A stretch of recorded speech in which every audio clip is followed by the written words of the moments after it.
What's up, everyone? It's Gavin or Tweek. What's good? What's good? What's good? It's Marcus or Pink. What up? It's Charles or Chuck.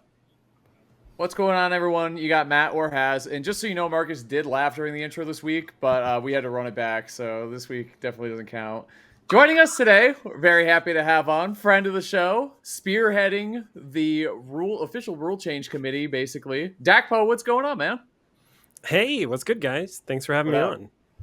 Of course. Thanks for coming through. A lot of exciting stuff. Actually, Dakpo joined us in our pre-call, like our pre-podcast call, and we're all just talking about the direct. So I think, even before we dive into any rule set stuff, I think this was a great direct because everyone I talked to about it had a different favorite part. I don't know if you guys all kind of fall into that. So I think maybe we just do it around the horn, starting with our great guest, Dakpo. Dakpo, what was your favorite part of the direct, man?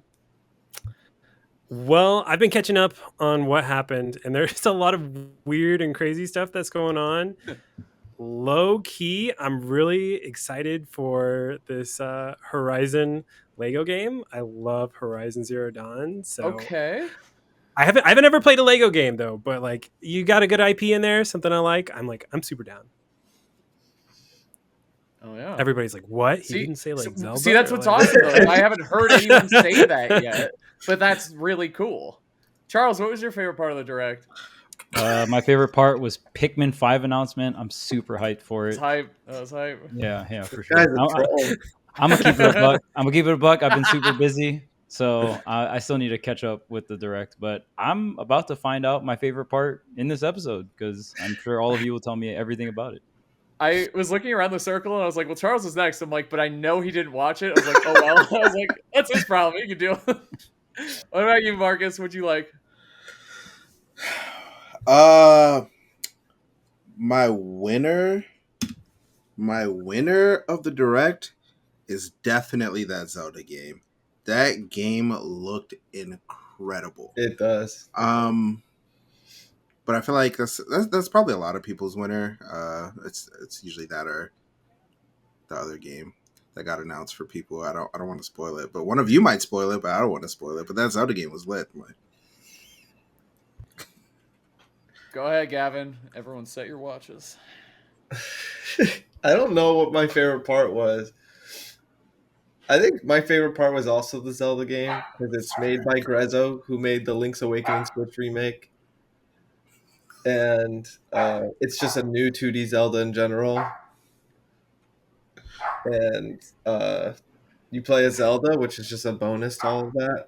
But the Mario and Luigi game is so crazy. That was my second winner. I actually had like an order, but hold on, let's let Haz go before I get into it. Like, I was trying to hear what Termy had to say about the direct, but I have a feeling he's going to stop barking pretty soon, so maybe we'll get to finish that thought. Come on, you already know what it is. The Marvel. You know it. It's Marvel. Crazy, on, man. Of crazy course, dude. It was crazy, and like, well, I was watching because Gavin was restreaming it, so they did like the Donkey Kong. By the way, like spoilers, I don't really like. If you follow this podcast, I feel like you've watched the direct. If you didn't watch the direct, you care about spoilers. You've already figured it out by now. It's also been a day later. A whole day, yeah. You know what? Let me lock back in. You're right. Yeah, I think we're good. So the Donkey Kong game got announced, and Gavin was obviously freaking. He's a big Donkey Kong guy. The Dragon Quest game got announced, and B was freaking out. I was like, all right, whole squad got one but me. I need one. Come on. And then it showed Ken doing Shoryu Repo to the Sentinel. I was like, all right, I got one. We're good. All right, that works.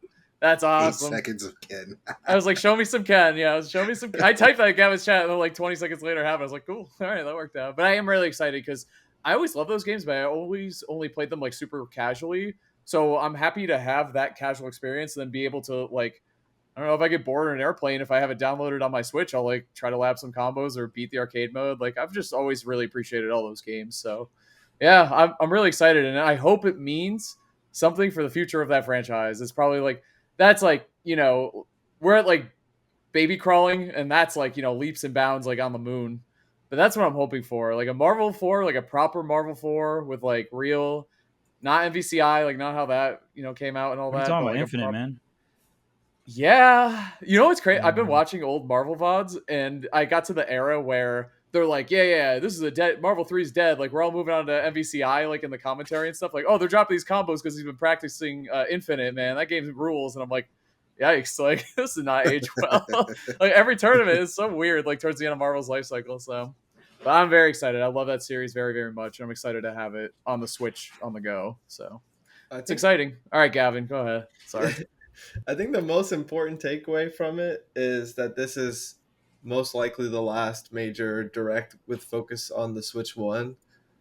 And it's just crazy to think like damn, the Switch was pretty wild. Like this is probably the craziest library I've ever seen on a video game console, and it's probably not even close. If you're including like the the ports along with the new games, it's just the craziest console ever, and I don't think it's close. And even if you do only include like the Switch exclusive games, it's still like pretty fucking goated. Which it's, I don't know. I think it's important to appreciate it while it's still here, because it's gonna be overtaken by something new pretty soon. And I think the Switch gets a lot of stuff, gets a lot of shit, but I don't know, dude. Like, pretty crazy console. But yeah, the Mario and Luigi game looks amazing. It's who's making it, because Alpha Dream went bankrupt. So the interesting thing about this is they did 3 in a row with Mario RPG into Thousand Year Door into Mario and Luigi, which sounds so obvious now that it happened, but the Mario and Luigi thing was not expected because of Alpha Dream going bankrupt.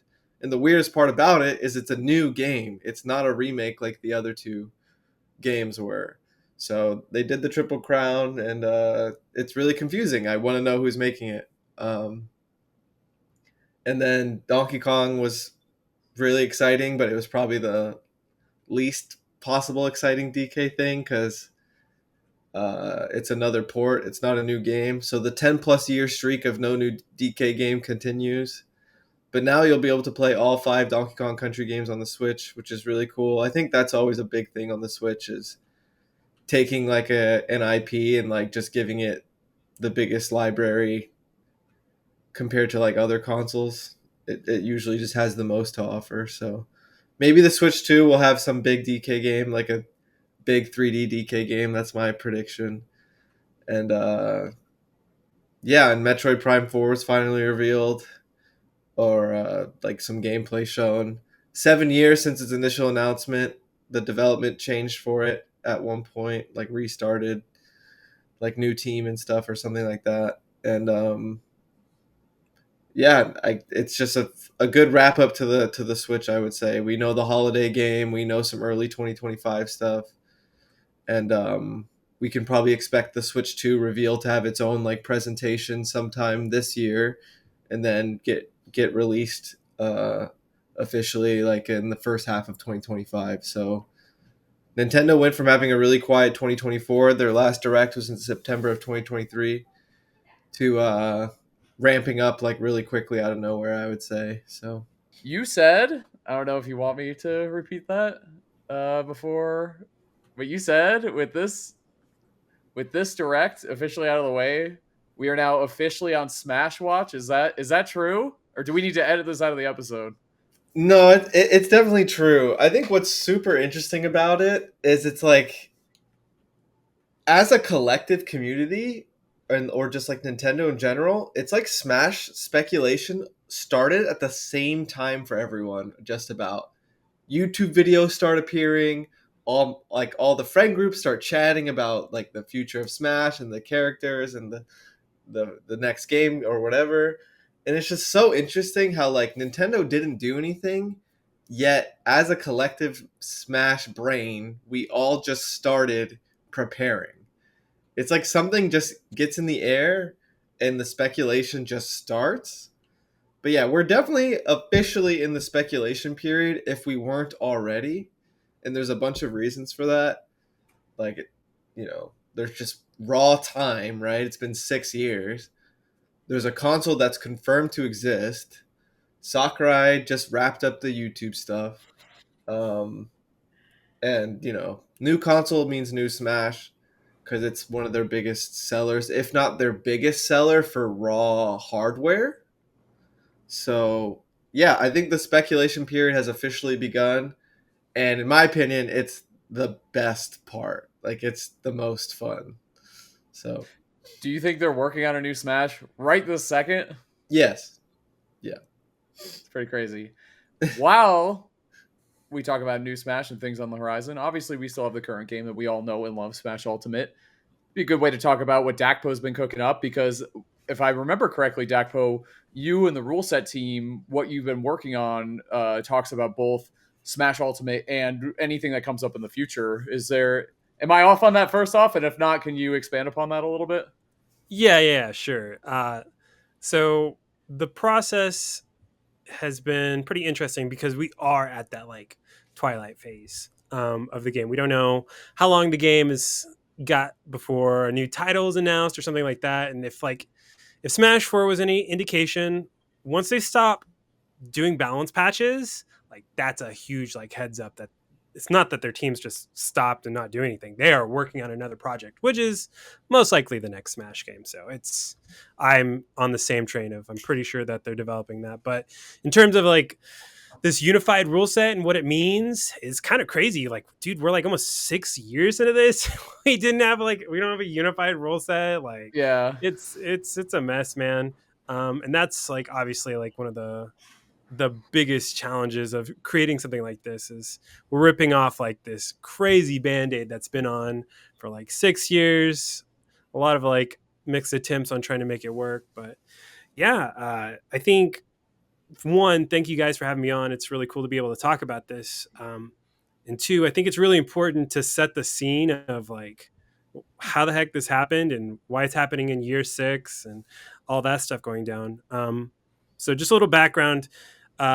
This is something that I think a lot of people have been wanting to get done for a long time. It's just been like a logistical problem because a lot of the TOs that were trying to get this done, like I'm gonna be real, like trying to gather like 20 TOs into a single call or type like any conversation like that, you just like, it's like herding cats. Like obviously these people skill wise have incredible organization skills and like they're running majors and all that stuff.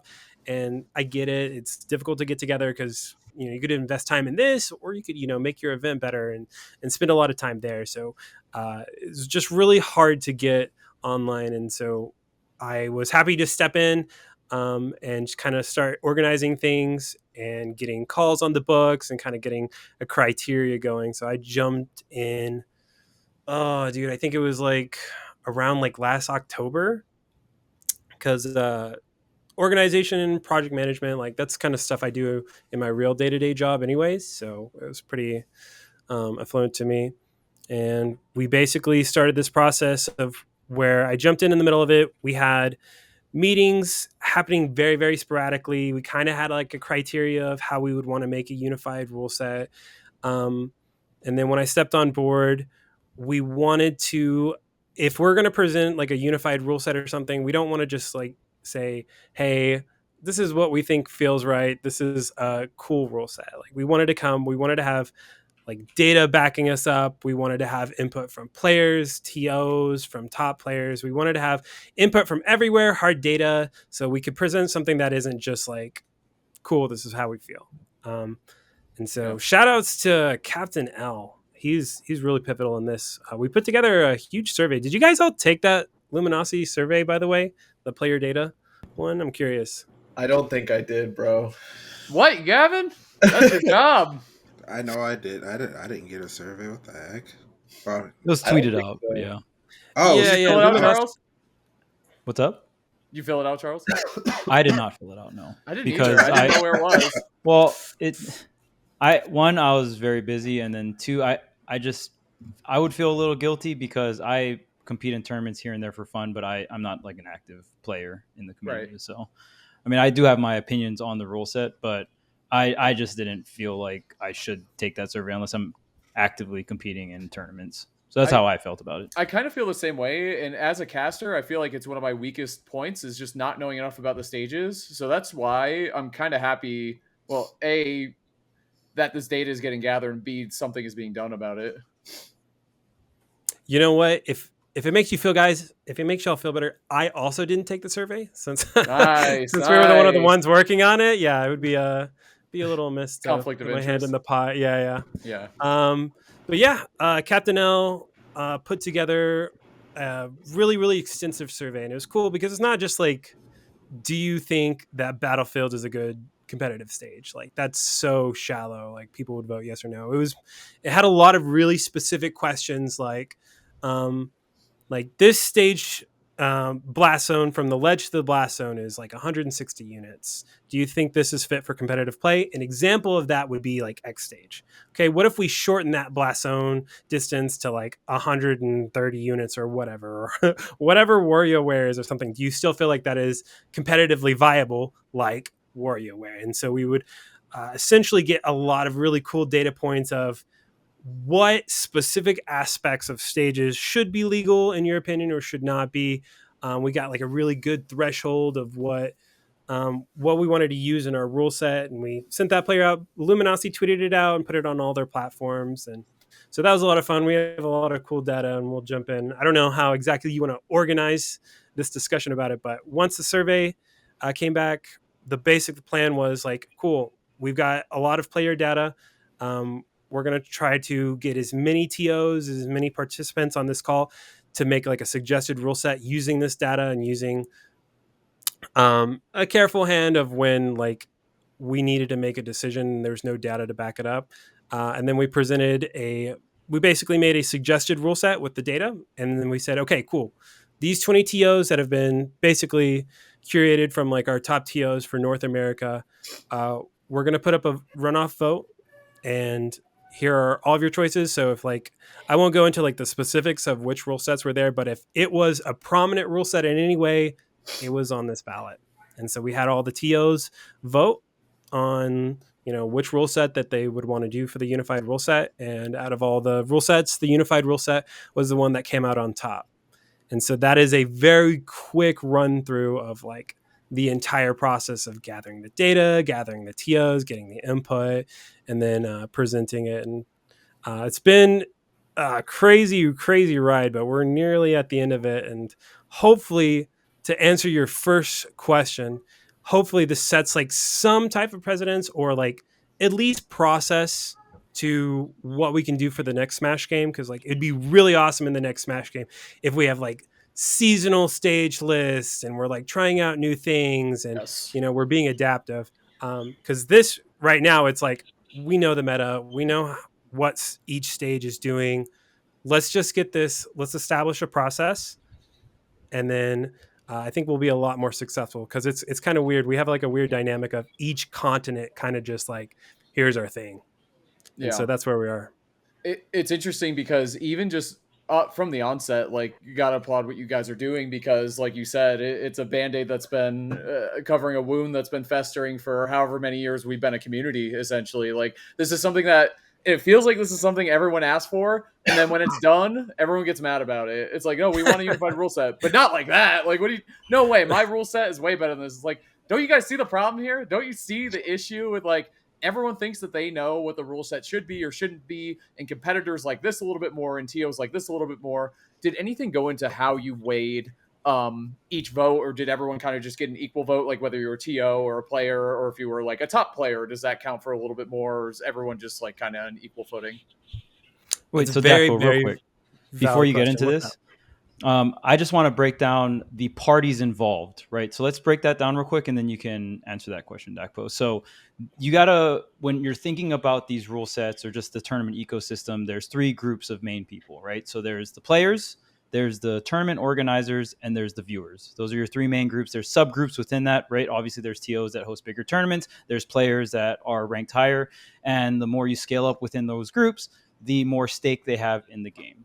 So I think for the panel's sake, we looked at everything and we were thinking like, okay, well, the TOs have the most financial stake in it, right? So that's the group of people that tend to have or should have more swing. I mean, that's an opinion, obviously. But yeah, I just wanted to break down just the different groups that are involved in this and kind of, you need to view it as who has the most stakes. And when you think about stakes and what you can break it down in numbers, it's financial stake, right? So yeah. I just wanted to break down just the different groups involved. I appreciate that too, Charles, because you said something important in there that I don't think everyone might have considered, and is that the viewers should get a vote too. You know what I mean? Like, that's really interesting to me, and it kind of makes me think of like kind of like a tangential thing where like the All-Star game for like Major League Baseball, like the viewers specifically vote them in, but like the players can do it and the owners. So it's like I think it's really important to consider that. Like, what are the viewers? What do they care about? What do they like? Because I think some competitors would be like, I don't care what viewers think of,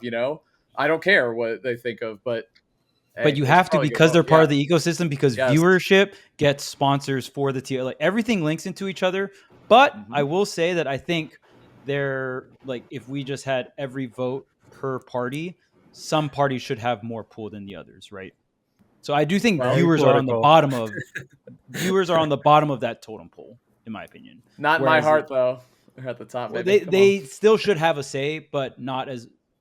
It's like, who has more stakes? Because players are financially more committed than viewers, because they're paying for the hotel, they're paying for the flight, they're being there in person, right? So the way I view it is, it should be structured in who has more stakes. So I think that's how it was structured. Well, just raw numbers. Like, if there's 20 TOs and there's 100,000 viewers, like, you got to kind of balance it out somewhere, right? Correct. Especially because of the people working on it, and then players probably fall somewhere in the middle. But sorry, go ahead, Dakpo. I think we got no, a little it's it's good. I think it's like really important discussion too, because I think there's another aspect I would want to talk about with the viewers, is that viewers generally funnel into players. Like, that's where a lot of our players come from, is people who see this, are exposed to this online, exposed to their favorite top player streaming or whatever, and then they start giving the game a shot and they get into the scene. Like, I don't think it can be understated what that Melee doc did for the Melee scene. And those are viewers. Those are people consuming content online. Massive flood of players, right?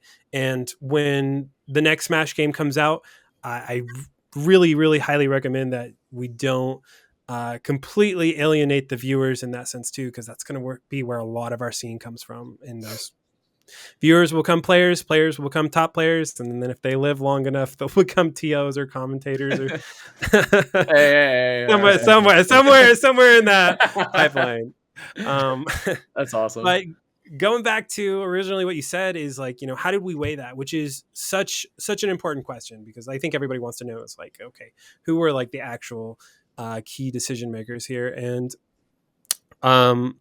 Charles, maybe you can back me up on some of the details here as I try to recall them. So Luminosity kind of like curated 20 TOs, top TOs for North America. So they would say like, okay, for like Genesis, we're not going to have all of the reps of all the TOs who, TO Genesis. We're going to have Genesis and that region represented by one person. And they did that for a bunch of different major tournaments around North America. And then that's how we got our 20 TOs that came to the vote on this unified rule set. Is that how you remember it too?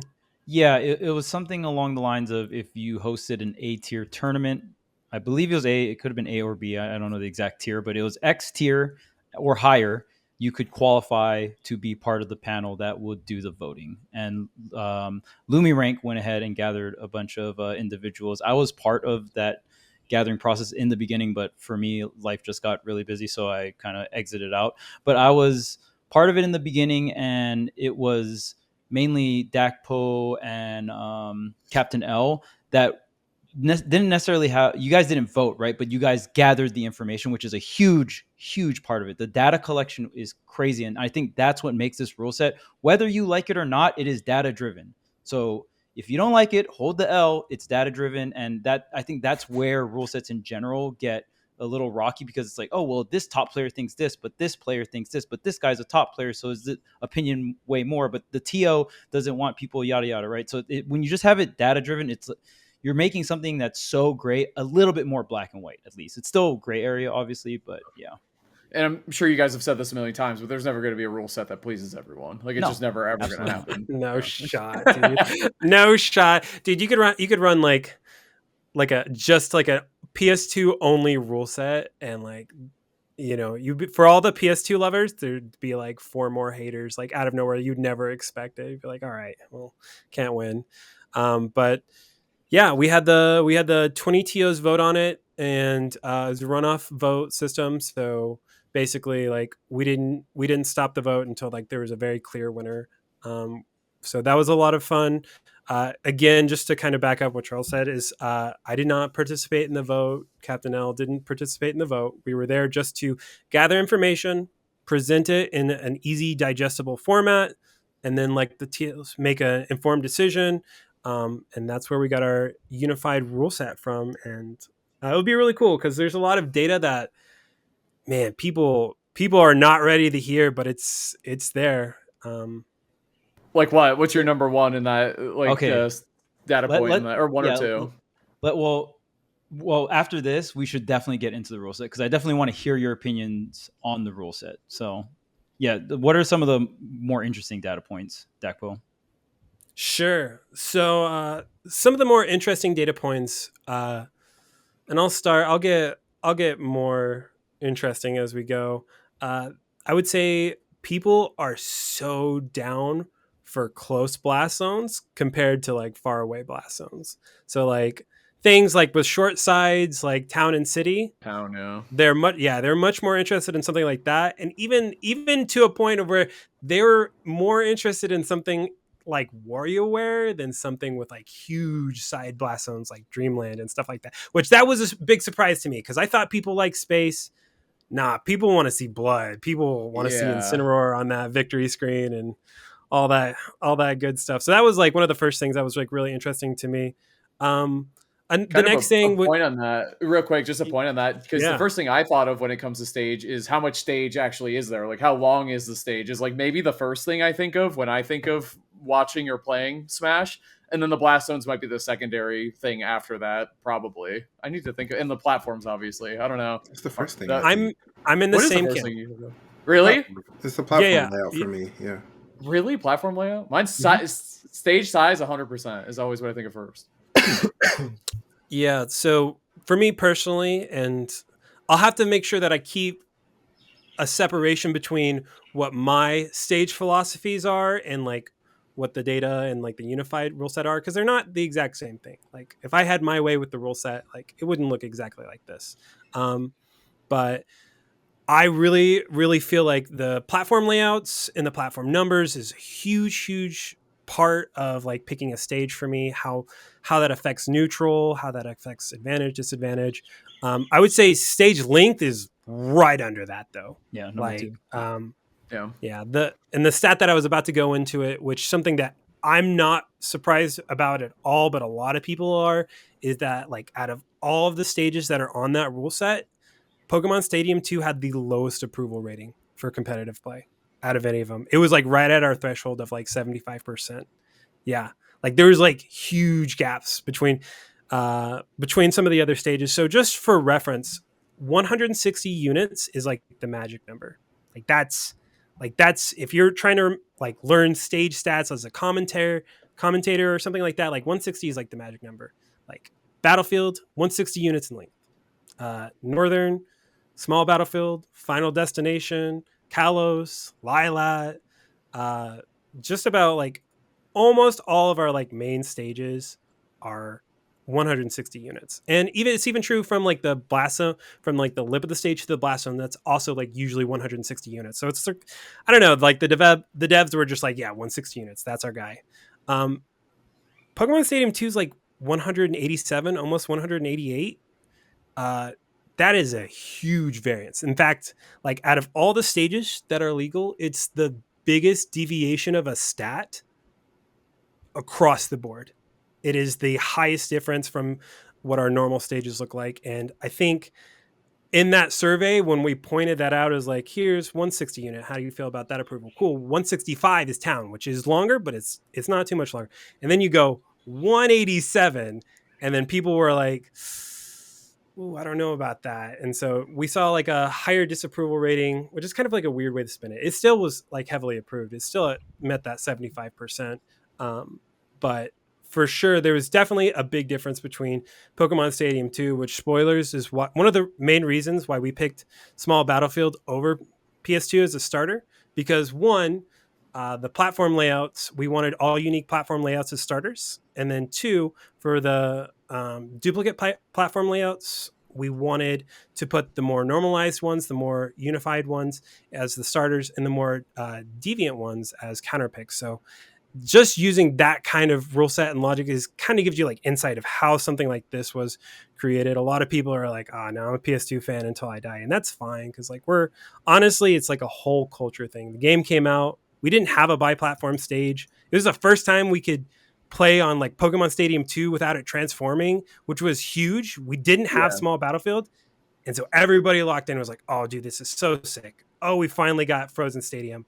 And then like I think we talked about it was like COVID happened, and then like 2 years after the game comes out, COVID happens, and then they drop small Battlefield, which is just like I don't want to say unified, it's like the normalized 160 unit version of a biplat stage, which is really weird. I'm not gonna lie, I have no idea why Nintendo came in and was like, here you go, here's a biplat stage out of nowhere. They just had nothing to say. It just happened like overnight. Like, was that the Min update? Is that when that was? It was its own thing entirely. And it was a surprise. I remember being so happy about it though, because I have to, like, the only thing I could think of, and maybe I'm like tunnel visioning or making too big of a deal of our scene, they must have seen how many games were being played on PS2. And it's like, dude, if you have a small Battlefield, you can pick literally any stage and make it be that way instead of it being the same mundane thing. And it makes the stage smaller and more normalized, which, I mean, I always think of them as like a duo or a trio where it's like Battlefield FD and now small Battlefield. So it seems like they kind of just wanted to slot something in there to fill the gap. It's like, here's your standard conventional stage with no platform. Here's your standard conventional stage with 3 platforms. And here's your last one that has 2. And now they're like a trio kind of. Now they need one with 1. Like a Smashville that's standardized or something like that. That'd be kind of cool. That is really Hollow Bastion. Hollow Bastion is standardized. Hollow Bastion's 160 units, 160 units, 160 units. That's what I'm talking about. The magic numbers there.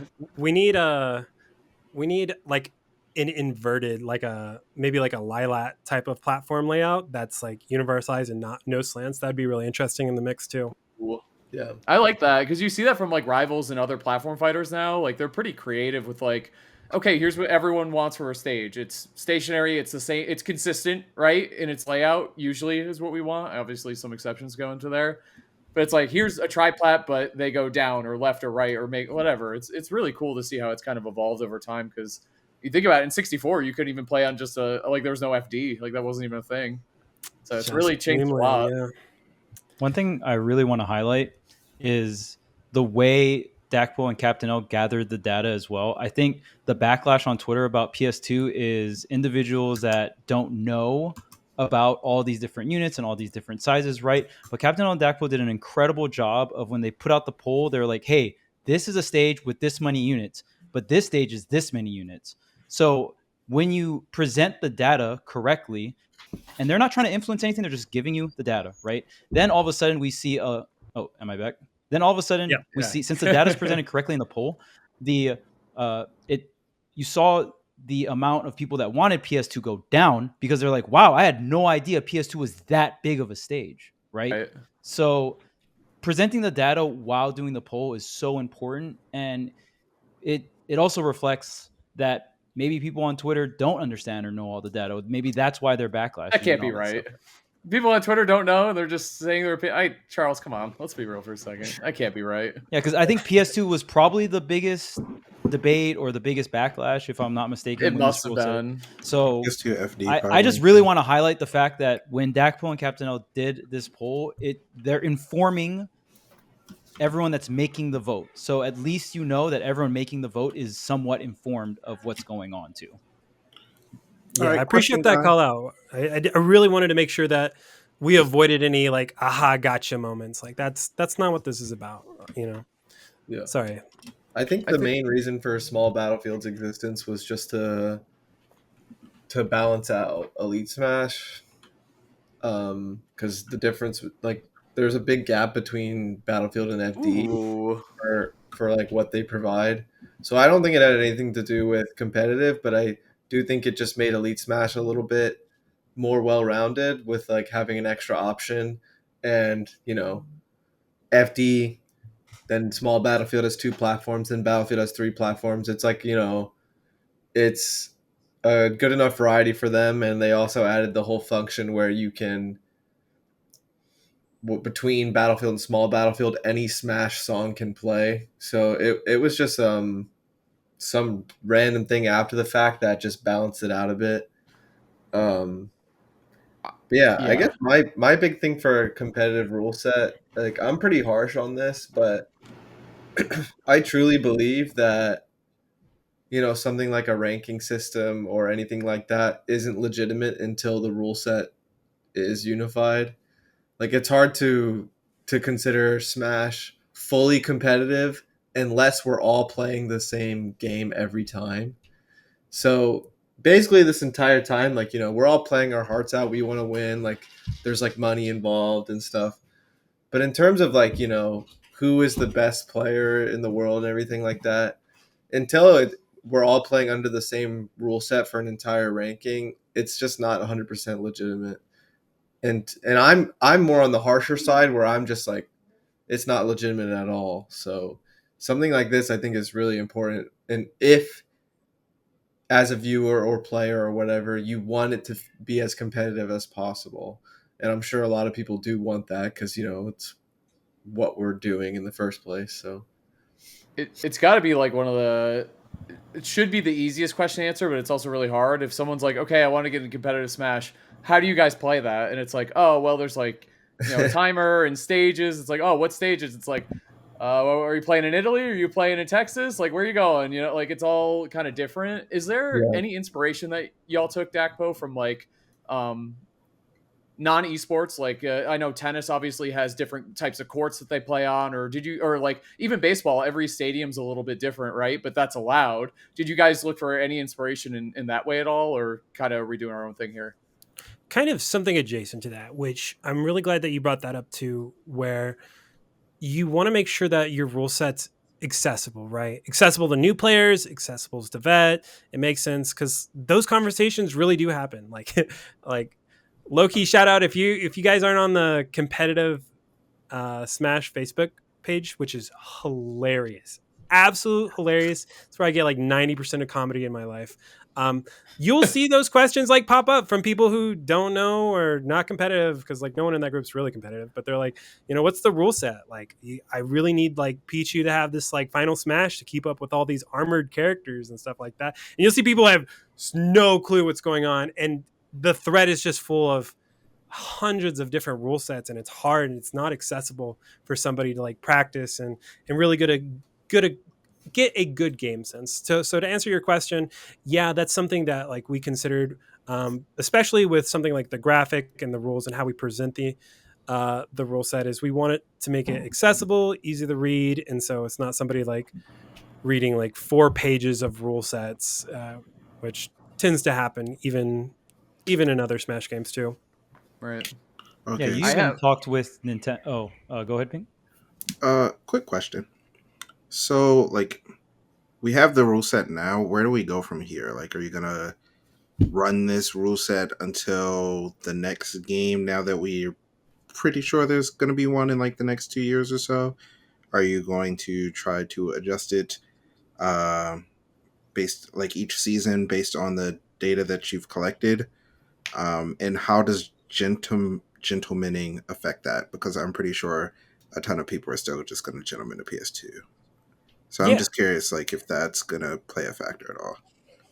Well, I'll be completely transparent. It is hard to gauge like a timeline of making like seasonal adjustments and stuff like that when we don't even know if people will take the unified rule set seriously. Like, obviously, it's already going to be featured as something like Supernova and Cirque and any tourney locator events that are happening and Wave Dash, and like people are already playing it. But like it turns to be a thing. Like if nobody wants to run it, they just want to run their local rule set anyways, and they all kind of just do their own thing. It doesn't really go anywhere. So it really that first part really hinges on the community getting together and be like, cool, this rule set's data driven. Our TOs voted on it. We should run this, or give it at least our best shot. Give it a try. And from there, once it establishes itself as a unified rule set and we see more TOs running it, because I know right now there's a lot of TOs that are super down to run it, they're just waiting to see how Supernova goes, and like Supernova will most likely happen, and people will be like, whatever. We went to PS2 Right. or we started a small Battlefield, and then that's when you'll start to see, cool, now we're announcing it for this tournament and this tournament, and it becomes a regular thing. So in that timeline of where it becomes a thing and people start using it, I personally don't know how reasonable it would be to like start doing like seasonal changes for Smash Ultimate 6 years into the metagame. I don't know how much more data we actually need to collect, because we can already see like stage usage and all of that stuff. I can't imagine we get too much information. I feel like it'd be way, way more pertinent to like prepare for the next Smash game and be, more proactive and seasonal changes with something like that. And that's what I'm really hoping for. We'll see what happens, because again, I pretty much stepped into this project because I really wanted to see it get done. I wanted to see a unified rule set for my community. So hopefully I can jump back in and at least assist or help organize for the next game. But as of now, there's no plans for like a seasonal change for this game, because we don't even have any data for this current rule set. Like our first majors running it are coming up, and it would be really kind of disingenuous to like already be ready to make changes when we haven't seen it work the first time, right? Yeah, I think now is such a good time to do it too. I feel like it's like a quieter time before Supernova. Like I think that's like the next tournament most people are looking forward to. So if you're a regional or local TO, I feel like this is a great time to help everyone. Even if it doesn't work out, right? Like let's say, yeah, the data says one thing, but we're humans and we all feel a completely different way than what the data says anyway, right? As is human nature sometimes. So, okay, great. At least we have more data to work off of, and we tried something and we can see how that works for the future. I like how you guys are future facing, and you kind of answer. I wrote down 2 questions that are future facing, Dakpo, and the first one you answered a little bit, but we are going to have a new game with new stages or new stage changes or like rules, right? Like Omega stages, right? Or stages without hazards. Maybe that'll be easier to toggle in the future or something like that. Without getting too granular, how do you anticipate really rotating and testing out stages and getting them ready? Like in the next game, right? We'll probably start with something simple, would be, I don't know, just knee-jerk shooting from the hip here. It's like we start with what we know: FD, Battlefield, small Battlefield. Maybe we just have 3 stages. Maybe Smashville, whatever, like, or one Battlefield or whatever it's called, super small Battlefield, extra small Battlefield, and it's one platform. I don't know. And maybe we start super simple and then grow it from there. Or do you guys have thoughts on that already? Or are you just kind of trying to get through this current season of Ultimate? So 2 things about that. One, Marcus, not to leave you hanging on the whole gentlemaning thing. That is totally fine. We put gentlemen in as a rule set just so people could go to whatever stage, as long as it doesn't extend the set. I don't think it affects our data too much. It's interesting because we already have rule sets that have small Battlefield and PS2 as starters, if that's kind of where you're leading that conversation. And we're already starting to see that small Battlefield's being picked more. Even in that, I think I mentioned this before, but even at the last Delta in Japan, small Battlefield was started on more than PS2, which is interesting. And it's not a huge sample size, and it's also not America, but like gentlemaning will be there for those who really want to start on Pokemon Stadium 2 or really want to start on Kalos for whatever reason. We Fit mains, Falcon mains. I know y'all are out there. So, I mean, it's either way, it's there. And I think it's a really good rule set or not a rule set, but I think Gentleman is a really good rule just because, it doesn't really hinder too much as long as it doesn't extend the set in any type of way. Sorry if that didn't answer exactly what you're getting at. And to talk about like pivoting to a new game and like getting that kind of data and creating a rule set there, I generally find that when a new Smash game comes out, the rule sets are way more experimental. Like you guys, I could go for days on about the crazy stages in Brawl, but like even just like Smash 4, Duck Hunt was legal, like crazy. We played with Duck Hunt? That was insane. For a while. Yeah. Well, even it's like there's the hazards on, hazards off thing too. So it's like these 5 stages with hazards on are legal, but these 7 stages with hazards off are legal. And then however picking and banning works for all that. And then people forget to toggle that the hazards are off, and then that causes a huge delay in bracket. And it's just like, I'd love to hear your thoughts on that. Yeah, so what I expect to happen is the next Smash game comes out, and we have a bunch of people being really aggressive, trying a bunch of wild stages or like see, man, if we would have had Rainbow Cruise, Steve never would have been a problem. Like that Yes. mentality. Charles. You know what? Shout outs to Coney. Coney's probably going to come out here with the craziest stage list. I love that guy. But I think for me, if I wanted to see a unified rule set really take off, what it's going to take is one, presenting a little bit more conservative of a rule set to initially go, kind of like what you're saying. I don't think it'll work out like that way, but I would love to like open up with like a more conservative rule set and do it with Japan and Europe together. Like start off as a unified front. And then from there, maybe have some seasonal discussions about maybe there is a season where we try like a stage like North Cavern, where it's like there might be visual issues, but like stat wise, it makes sense to run the stage, and it's kind of got a unique platform layout with no walls, and it's got like these upsides, and we'll try like that. I would love for that to happen. I'll be frank with you, I don't know if Japan and Europe are willing to work with us like that. I know that I personally tried to reach out to the Japanese TOs like Umeki and stuff, and I just kind of got stonewalled there. I didn't get any responses back, so it was kind of tough. The Europeans were awesome though. They chimed in. They were in like some of the discussions about making the unified rule set, and they're like, hey, this is how it works in Europe. We tried this stage and this is how it went. So that was really, really cool. So I would love to get everybody on board and maybe start with a more conservative list, but I know we'll see some really crazy stages when the game comes out. I can expect that much. Absolutely. And I think, I had two future facing questions for you, if you remember. I had one, which you just answered very well. And then the second one is, do you anticipate, or would it be one of the goals of the committee to expand to other rules like character bans or the timer or whatever else might pop up? Final Smash Meter, right, has been a popular topic of discussion recently. Is that something that the committee would look to handle, or are you just strictly talking stage list for now, and who knows what happens in the future? Oh, you mean character bans like Steve band? Get Steve out of here. Yeah, there you go. Let's call it what it is. I Get see. Jim out of here. Come on, Dakpo, help us out. Well, something interesting about that. Well, one, I'll say for the record that I don't think that's really in the scope of what this committee was trying to do. I don't think it was ever in the conversation. And two, I think Nintendo made it very clear that they want all of their characters legal. They came out to like a European license event and like said, no, Steve needs to be legal. And then all of the Steve band chat just silence from there, which kind of makes me feel like they're setting up a precedence like that.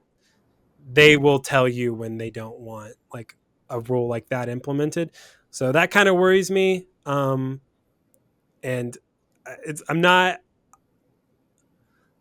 I'll just leave it at that. Nintendo will do what they need to do, however they wish, and they made it pretty clear that they want all their characters legal, unless they stop doing balance patches and a big rift happens up. I'm pretty sure we will be just kind of following whatever Nintendo says. Which, a small segue on that, I think Charles was trying to bring up earlier, is that we actually got approval for this stage list from Nintendo. This wasn't just we made it. We actually went to Nintendo, and there is, if you guys don't know, there's like awesome music on Hollow Bastion, but a lot of it's like copyright. So a lot of tournament organizers they would play on the stage on stream, and they would have to like have their production team like mute the audio. And there's like a bunch of victory themes that are like that too, because there's copyrights and all this stuff. But the crazy thing, this game has been out so long that those copyrights are starting to fall off. And so we got confirmation from Nintendo, like the Hollow Bastion stuff is clear. It's good. We can actually use the Hollow Bastion music, which is sick because the stage is awesome. The stage has got the 160 units. It's great for competitive play. And so, yeah, they were like, cool. Yeah, all these stages are good. All the copyright's good here.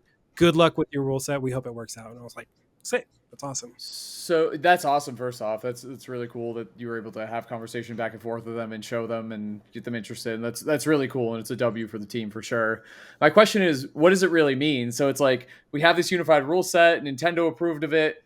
Now what? You know, like what's the thing after that? So like if TOs don't follow that, or they like, are there repercussions of not following like, what does it mean, Dakpo? Bigger picture. It's the two timelines. Is one, if the timeline works, where the unified rule set gets picked up, people go, okay, fine, we'll roll with it. And it starts seeing itself in majors everywhere. Then we have a precedence of having that unified rule set carry that process into the next game, to where we have a much better shot of getting a unified rule set much earlier on. Timeline 2, it doesn't take off, it doesn't work. People are like, yeah, I'm sorry, I'm just not about it, and nobody runs it. I'm gonna be real, like, that's fine. I did everything that I could to make something like that happen, and if it's not meant to be, then I pass the torch on to whoever wants to try to pick it up next. I'm down to try to help with the unified rule set, even if this one doesn't work into the next Smash game. But I really do think this is kind of a pivotal moment of, like, can we come together? Like, can we put a process like this together? So I'm really hoping it's not Timeline 2, but if it is, then that's just something we're going to have to eat. And if the demand is there for it in the next Smash game, then, I mean, I'm happy to help. I think you guys have a good perspective about it, or at least what you've been telling us today, Dakpo, is like, again, no stage list is ever going to be perfect, but you guys are putting in the work and the effort and being able to show and point to not just feeling and raw human emotion of like, we've been on PS2 for 6 years. There's nothing wrong with it. Like, let's never change it. That's like a strong feeling that some people legitimately have versus, well, let's look at the data and see what people really prefer across several different strong communities within the community, viewers, TOs, and players, and anyone else who has a stakeholder in there. It's really interesting to see how it shook out. Gavin, do you have any other thoughts on the stage list so far, or anything that we've talked about today? I know people will definitely want to hear what you think about rule sets and stuff like that. I know you said a little bit, but definitely want to give you some runway to. I think your opinion on this podcast is important.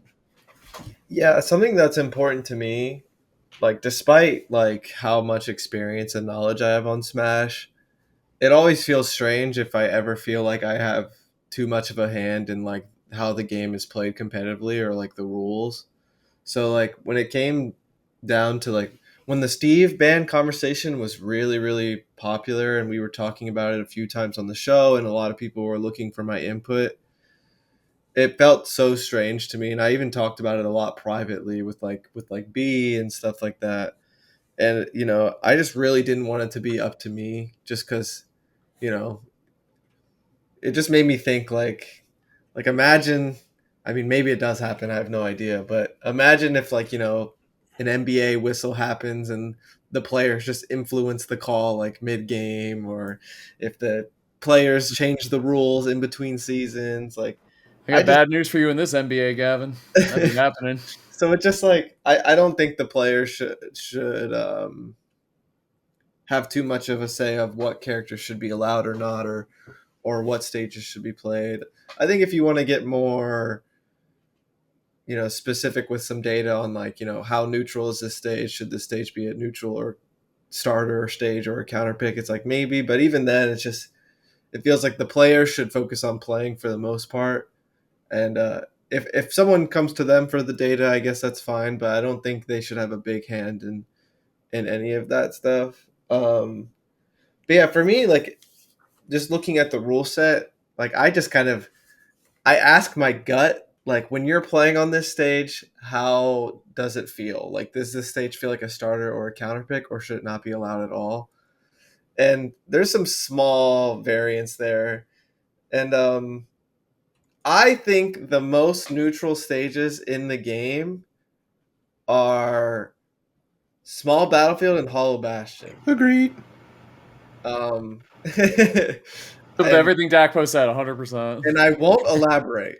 It is literally, it is just my gut. Like PS2, it feels pretty much like a starter, but there's another one, and it has more variance in Small Battlefield, so I get it. And there is the occasional like good player I play with that will ask the want to start PS2 question, but replace it with Small Battlefield. Like that does happen. So it's not everyone always asking for PS2. Some people are just straight up cutting to the chase and be like, you want to start Small Battlefield.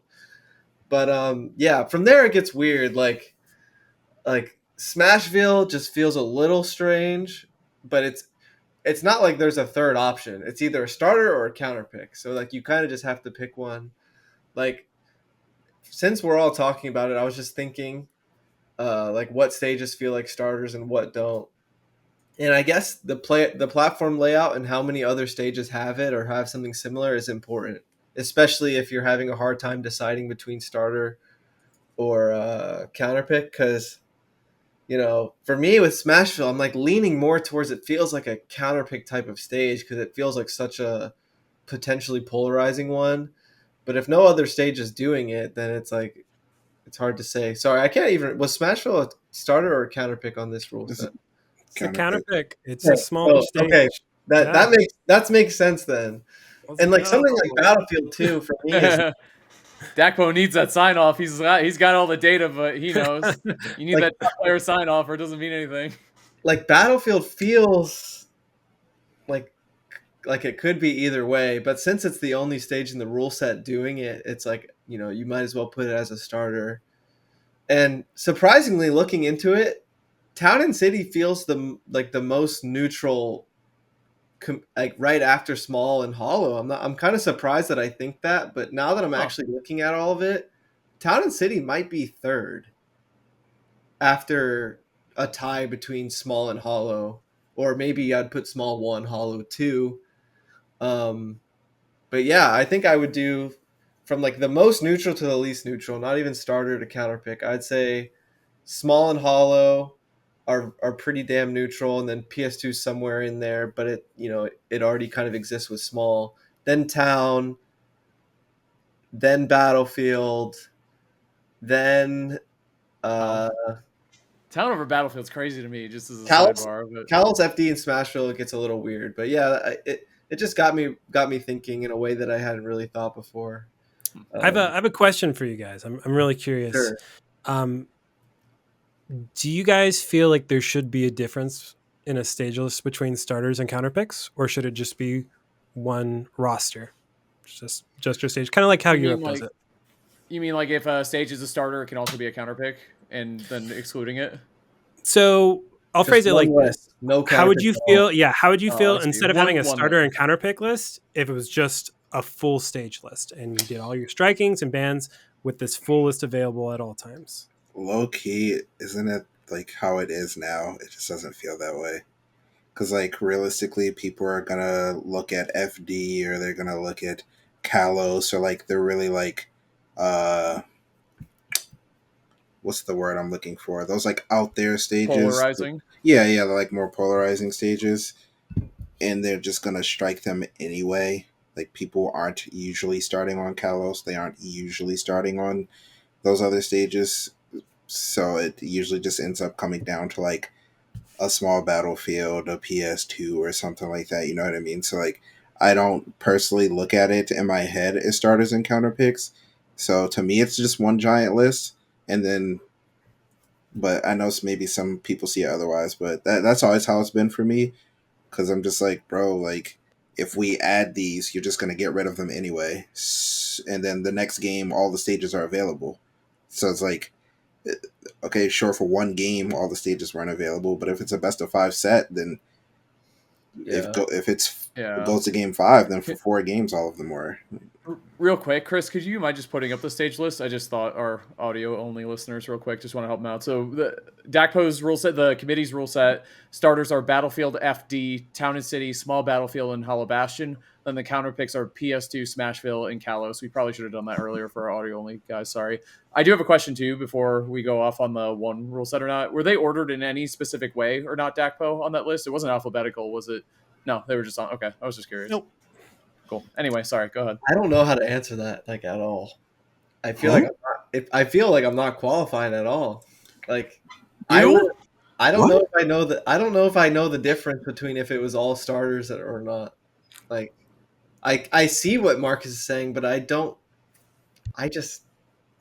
He's saying the most polarized stages are going to get banned naturally anyway, Yeah, so why not just have them all on one list, which For- logically makes sense to me. For Like, me, it almost for all starters, the one thing I could think of is a newer player might get scammed a little easier. That's true. You've been going to Yu-Gi-Oh tournaments too much, man. If that's what you're thinking of. Like you're doing the striking process, and like some crazy stage for your character gets left open. There's a lot more options. Like the striking is a bit more in depth, and then all of a sudden a Kazuya player is playing against like a relatively new player on, FD and Kalos and all that. Like, so I don't know. That's the only thing I could think of. Realistically, I don't know the difference. If I were to play with Marcus right now and we like played with that unified rule set, yet they were all available at all times, I don't know if the set would be really different compared to if it was starters and counter picks. I don't know. I'm not as big of a stage guy. I do this stuff by feel when I'm in tournaments. Yeah. Dakpo actually knows this, which is funny. It almost feels like counter picks, like, and it was such an extreme example of it because they must have first come around in Melee because 64 really only had the one stage, as far as I know, for competitive for the most part. Eventually. Yeah. Melee, so Melee and I guess 64 early on. But Melee, it's like the counter picks were insane. It was like, okay, you can start on Battlefield or Rainbow Cruise. You know, like it was just like way. And so I think that was the logic built into it. It seems smart, but is it kind of a relic of the past? Is that what you're getting at, Dakpo? That's how I'm kind of feeling right. That's how I'm kind of feeling right now. Well, I think it's more of a forward-looking question for me because we did have some questions about that in the survey. We had like 2 questions about it, actually. One, a very direct question of, do you like having starters versus counter picks? And that was one of the most like lopsided polls ever. It was like 80% said yes, 20% said no. So that was a very, very easy side. But then when we asked a more specific question, like how big of an advantage should somebody have as their counter pick? And like specifically talking about stages, like how extreme of a counter pick stage should be legal, right? Are we drawing the line at like Rainbow Cruise? Are we drawing the line at Final Destination? Are we drawing the line at Small Battlefield? Like we just want just neutral on Small Battlefield, like that's where we draw the line. And that question was way, way more split. People didn't really have like formative ideas and they weren't really sure of like what they wanted. It was really, really, really split on that second question. But the first one with people wanting counter picks versus starters was very, very clear. And I feel like that is a very American culture. And it's just something that we've just done for like 20 years. Yeah. And so it's very interesting. And Europe's showing it being done as just one full stage list. And so when the next game comes out, I'd be interested to at least broach that conversation. It might be worth having at least. Okay, I'm kind of down to do a hypothetical stage strike with someone both ways and see where we end up. I'm just really curious. Spoilers, you're going to need a 9th stage. You can't do stage striking with an even amount of stages. Oh, dang it. There's only 8. True. Yeah. So you could make a cut somewhere, or you could add another stage. What if you do 1-2, 1-1 back and forth until you end up on a stage? You see what I'm saying? Then some person's going to get an extra ban. And so like we never want to create a rule set like that because that would mean like you literally sit down, you play RPS, and because you lost the RPS, your opponent gets an extra ban. Like they get literal. Sounds like some TCG shit. Advantage. Wait, I lost the dice roll. I lose game 1. No. Yeah. So we have to be really careful about that. In my like one of my like 2 like dream rule sets, one is like a really conservative like 5 stage list one, and another one's like a 9 stage list one. So that could be something like that could be possible. Sorry to burst your bubble there. Dude, I was so excited. I have a question for you, Dakpo. It's kind of more like broader theory about counterpicking and how, quote unquote, how it should work. Is the idea that in a best of 5 set, let's say, like, for example, I'm playing against Gavin and obviously I win game 1. Is the theory set idea after that he should win game 2, then I should win game 3, then he should win game 4, then I should win game 5? So it's kind of like, is that kind of something that you build something off of, or not really? Or is it, do you see what I'm saying with that? Because like the idea is you play on a neutral stage first, right? Like you play on a neutral stage where both players are supposed to have, according to both of them, based on the striking and how everything went, a fair advantage against each other. So the, quote unquote, the better player wins in the first match, right? So theoretically, would it be that stage striking and stage bans and everything should be based on getting that player to, like, ultimately, I don't know, it feels like maybe I'm going too deep down the rabbit hole here, but do you see what I'm saying? Yeah, let me bring it in. and let me Okay, organize good. it a Thank little you. bit. So, one, I want to preface this by saying that I'm going to step away. I'm saying my opinion, not the panel's opinion right now. Good So distinction. there's a Good separation distinction. there. So what you're starting to get into is skill expression and how important it is to determine results. In my opinion, a tournament, the whole point of a tournament, the single purpose of a tournament is to decide who is better at that point in time. Who is the best player at that point in time. And you can do it really goes into a DSR discussion where if you had a tournament played solely on Final Destination, that is the only skill that is being represented, right? At the end of Yeah. the day, if a FD is the only legal stage and Kazuya player, like a Kazuya player comes out on top, have we, to our best of our ability, determined that that is the best player that day right then? Or if we had more stages available, more ways to represent player skill, would we represent another player as the best player in the room that day right then? Right. And so you have this idea of, is playing on more stages more beneficial and more accurate to determining who's the best player? And that is the whole concept behind DSR. Is, do you think that's irrelevant? That doesn't really matter. Like playing on different stages and skill expression to that extent isn't as important. Or I feel like, having different stages really doesn't matter. And that's kind of where that whole thing starts with. So to answer your question, I do think that there is validity within reason of playing on a bunch of different stages.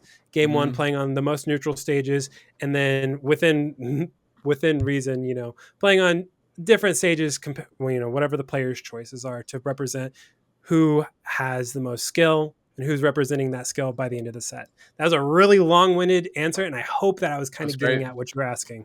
Yes, I think it was a good answer because I think it was shorter than the question I tried to butcher together on the fly, so that was good. I appreciate you understanding where I'm coming from. Cool, I because don't know. I think that's so important, right? Like, why do we have stage bans and why do we have stage picks? What are we trying to accomplish here? And I agree with you. It's to determine who is, based on a unified set of rules, who is the better player on that day, right? I just, in like longer sets, like best of fives, if you're playing a very good character, very rarely does it feel like stages will impact the outcome of the set. Assuming you're banning and like not running it back over and over, and like, you know what I mean? Like I feel like if like the character matchup is bad on one stage, it's probably bad on multiple stages. And giving your opponent an opportunity to counterpick a stage once or twice probably won't change. Like if you win on game one, probably won't make it so you lose the entire set. I don't feel like that a lot of times when I'm playing. And when I'm watching, it usually doesn't feel like stages are that impactful to the outcome of the set. Assuming you are properly banning, it feels like the matchups are bad, and there's not a lot of stages that's really going to change that. I don't know. Like when I watch Gavin, I mean, maybe Gavin feels differently because he plays a lot more and he plays against matchups where it's like kind of even on this stage. Diddy wins on this stage. Diddy loses on that stage. And I think Diddy's a great example because he has a lot of flexibility in his stages and the way that he can play out the matchups on set stages. So maybe Gavin has input on that. I don't know. It doesn't feel super impactful, but maybe. The main thing I was thinking of adding, and I don't know how helpful this is to the conversation, but like let's say I'm playing like a best of 5 sets in a tournament. So I'm gonna assume game one is gonna be PS2 or small Battlefield or something like that. If I win on that, it's like cool. And then the question is, are they gonna run it back, or are they trying to go to like a stage that's gonna benefit the matchup or their character strengths?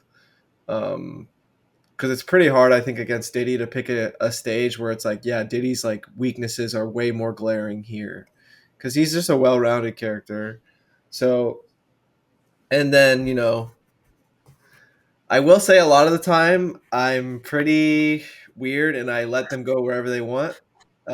Dakpo's already laughing at this. I've chewed Tweek out so many times in Discord. Dude, why are you going here? Just it's funny to hear. Man has data, Gavin. Listen to him. So I just, but let's say in this specific set, I'm tryharding pretty hard, and I'm banning what I think their strengths are, but they still have an open stage to them that will benefit them in the matchup. So let's say the game 2, we can just say that this character has a bigger advantage than they did in the first game. If I win on that stage, I'm feeling really good because it felt like that was their, like, I lost game 1. Here's my trump card. Trump card doesn't work. And then, like, regardless of best of 3 or best of 5, I'm feeling good. Like, I just have so much to work with now that I can even win on when they're in an advantage, whether it's big or small. And probably not too relevant to what you're saying, but that's just what I was thinking about, like my tournament experiences when I'm playing. And another similar feeling is if they run it back to that same neutral stage, whether it's PS2 or small Battlefield usually, and I win again, then it's like, okay, now they have to dedicate the next stage to what they perceive as an advantage against me or my character or something like that.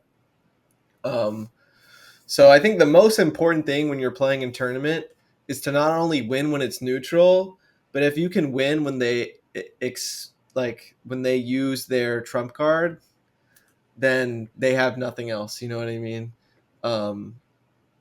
And that's usually my goal, is to, and I think sometimes that's why I try to have the mental advantage of letting them go wherever they want, because if I show them that even in a perfect world that they're not going to win the game, then what are they going to do? It makes you think about how crazy 3-0s are, right? If everyone, like, how advantageous a really good stage could be in a specific matchup too. So it's pretty cool. Dang. Yeah. So kind of in the same vein, because you guys are like broaching a lot of hot topics that I have to be careful because we would go on for like 4 hours. But on the last thing I'll say specifically about like the stage selection in terms of like bands and where we're going and like stage variety. When it comes back to DSR, that was one of the places I was going to go when we were talking about like the most interesting data sets that we got back was about DSR. And for you guys who don't know what DSR is, or listeners or whatever, DSR is just a super old like term to saying you can't go back to the last stage you won on. And it basically prevents a scenario of somebody going, Battlefield for a whole set. And it forces that stage expression and skill variety, whatever. So there's DSR, there's modified DSR, which is just you can't go back to the last stage you won on, which means that if you've won on Battlefield, if it's been a few games, you can go back to Battlefield. And then there's just no DSR, where if you didn't ban it, you can go there. And that's pretty much your 3 options. So DSR was split perfectly even between those 3 options. It was the most divided out of all of the votes. And it's cool because we had at the very end, we had like a, what region are you from? And you could just trace, oh, you voted for no DSR. I see you're in this region. Your local rule set. Cool. Yeah. I see exactly, what this is. So we could trace you back to like your region. And then the other question we asked was, is playing on multiple stages throughout a set, does that have inherent value? And then that one was like 80% of people saw that there was inherent value of playing on multiple sets or multiple stages through a set. So this really weird dynamic. It was one of the weirdest pieces of data out of all. And that's how we got to MDSR, by the way, is because some people, most people, 80% wanted some type of DSR in effect. Nobody knew exactly what they wanted. So it was a really, really weird part. So we picked the middle ground out of all of it. Makes sense. Yeah. Oh, wow. Well, this is a really great conversation, Dakpo. Just want to say thanks to you and the entire team for putting together all the data. And, not sure how it's going to go, but it's something that the community, I think, since the onset of the conversation, we said it's something the community has asked for forever and has really wanted, and then we'll obviously fight against the second it's presented, as we've seen a million times in the past. But y'all did really, really good work on this, and thanks, obviously, for putting it together and seeing what the data is.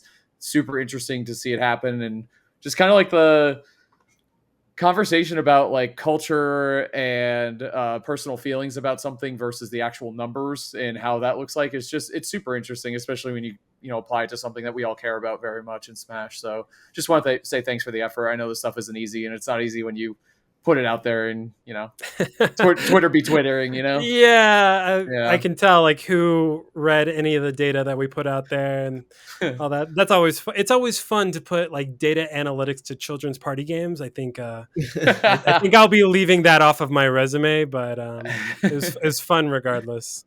Cool. Well, thanks so much to you and the team again. It was awesome. Yeah. Really fun episode. It was great to talk about Smash for an extended period of time for sure and get us thinking about it a little bit. So any final thoughts, Gavin?